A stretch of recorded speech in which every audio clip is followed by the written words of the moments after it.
$15,000 to $20,000 is how much you can be making every single month from the side hustle I'm going to share with you today. Now, if you're new to the channel, I've had my own event rental business for the last 5 years where I've rented out tents, tables, chairs, and linens, okay? And I physically have to rent these equipment and take it to the customer wherever their event is taking place. Now, the side hustle I'm talking to you about today does not require you delivering equipment. Instead, the people are going to come to you, all right? And this is a side hustle involving event spaces, or in other words, a banquet hall. So you've probably driven by these places a lot and you probably never paid any mind to it because you probably see it empty most of the time. You don't see any people there, but you have to drive by at the right time, because I guarantee you, if you drive by these event spaces or these banquet halls on the weekend, you will notice a lot of cars outside because there's probably an event going on inside. It can be a wedding, a quinceañera, a corporate event, you name it.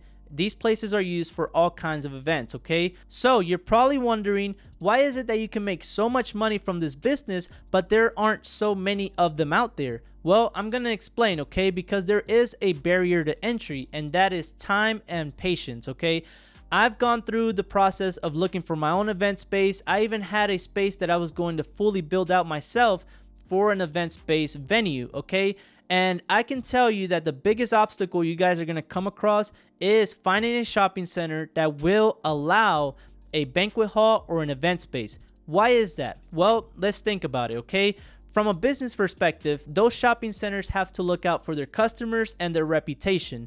Now, you can ruin both of those things with an event space. And here's why. Because these shopping centers have limited parking, and they also don't want a place that's going to have so many people congregating in it and assembling for parties and events when there could be alcohol and fights all the time, okay? So that is something that is going to be a roadblock for you in the very beginning. Not to mention, there are big anchor stores that are in these shopping centers that will never allow a banquet hall or an event space, okay? So if you see a Kroger shopping center with an empty space that's for lease, kiss that goodbye. If you see a Walmart shopping center, kiss that goodbye. If you see a Kohl's shopping center, same thing. They will all tell you the same thing. They will not rent out to a banquet hall or an event space. So how do you overcome this obstacle? It's very simple. You look closely in your neighborhood and you look for a shopping center that looks like it's owned by an individual or a family. And you will notice right away, because they're not going to have a big anchor store holding it down, and you can go in there, negotiate with them on what terms you want and what kind of business you have,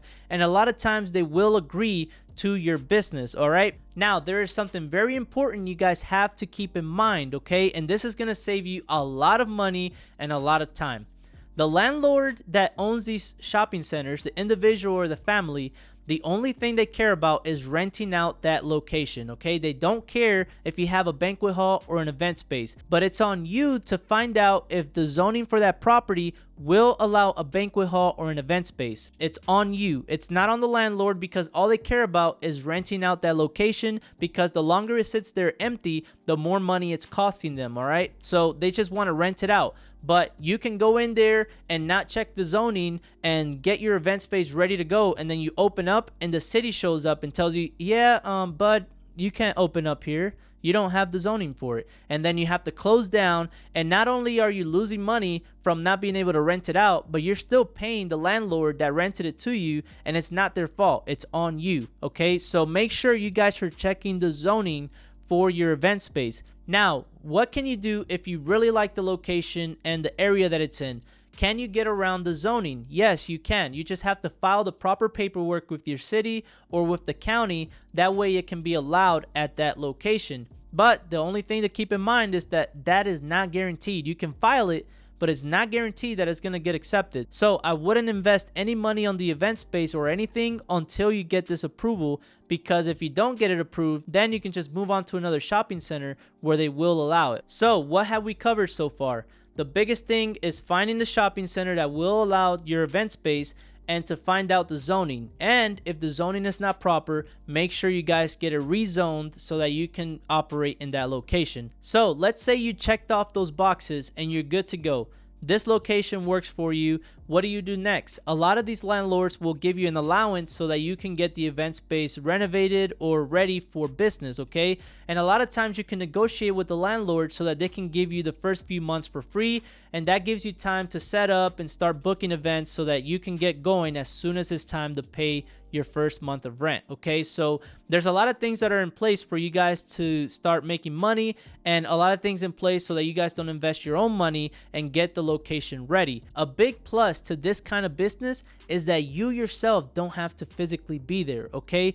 Think about it. If you get a smart lock, all right, that you can lock and unlock from your phone app, and you get a Ring doorbell or a camera that's pointed at the door, you guys will be able to track who's going in and out. And if you have people coming over to take a look at your venue and see if it's something they want to book out, you guys can do that from the comfort of your home. You don't even have to go in person.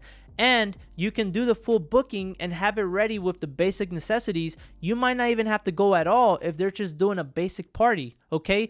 So there you are, watching TV, collecting money from your phone because you have all these systems in place. And that is the beauty of having your own event space, your banquet hall. And if you do have to go in person, you can get someone else, delegate the task to someone else to go in there and take care of the customer. Meanwhile, you're at home working on more important things, okay? That is something that you guys can keep in mind. I can go on for days about event spaces because that's something that I'm heavily involved in, and I'm working on getting my own event space myself as we speak. So if you guys have any questions or anything like that, make sure to drop it down below. If you're looking for another business that requires very little money or no money at all, check out this video right here where I explain how to make your own event rental business with no money and no equipment of your own.